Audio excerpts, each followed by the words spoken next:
Hello everybody, today we will talk about how to fix or how to solve the problem of Bluesky weekly settings.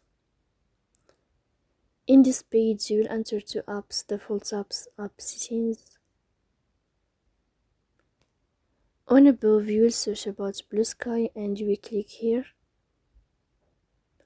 Then in this page of app info you will click on Forcestop and you will click OK.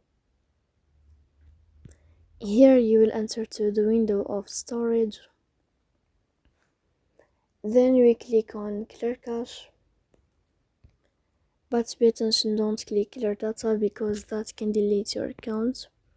Here you will go to Play Store. Then you can search about Bluesky.